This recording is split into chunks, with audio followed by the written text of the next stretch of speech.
चालले मी डोसे बनवणं. भगरीचे डोसे आहे ते, त्याच्यात बटाटा टाकून डोसे बनवून चालले मी ते उपवासासाठी. उपवासाचं फराळाचं आहे म्हणून ते मी भगरीचे बनवले. हे पहा असे टाकले त्याच्यावर. त्याला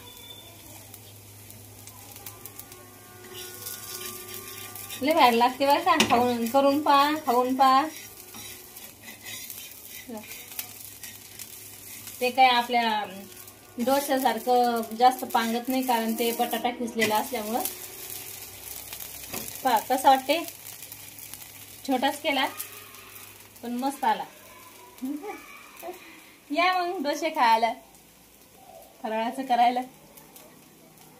आता याच्यासोबत आमटी करायची, शेंगदाण्याची आमटी. आणि ह्या फिक्या मिरच्या आहे, त्या मिरच्या बनवायच्या, तळून काढायच्या त्या, ते मीठ टाकून तव्यावरती तळायच्या. छोटे छोटेच करते, नाजूक नाजूक नाजूक नाजूक मस्त.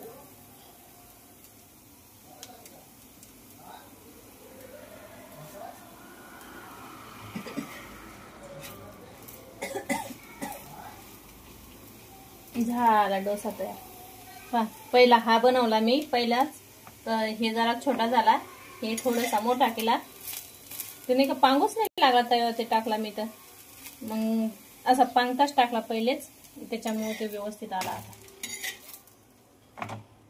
कसा आला, आला की नाही छान. गरम आहे हे बा, हात जळाले माझे. आता दुसरा टाकते. हे असं पांगताच टाकायचं,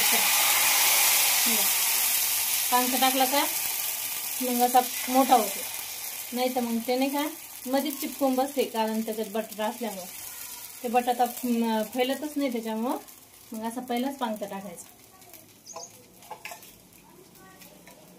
तुमच्या पुरते झालेले या फराळाचं करायला. चला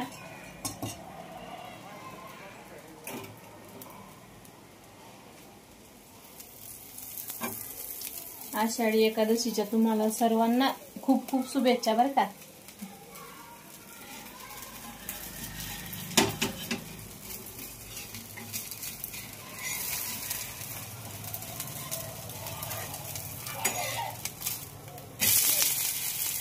जमला ना, बाकी ते मस्त आला.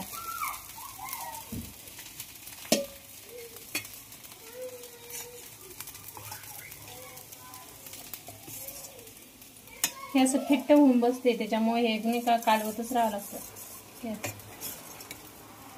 मी 2-3 तास अगोदर कणी भगर भिजू घातली होती, आणि मग ती मिक्सर मधून काढून घेतली. त्याच्यात थोड्याशा हिरव्या मिरच्या टाकल्या, ते असं करून घेतलं. त्याच्यात नाही का कच्चा खिसलेला बटाटा टाकला, चवीपुरतं मीठ टाकलं.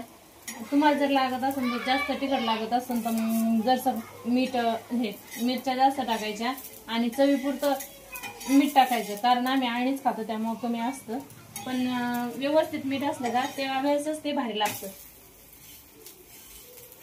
तर पहा भावानो, झाले ना डोसे. चला तर भावानो, बाय.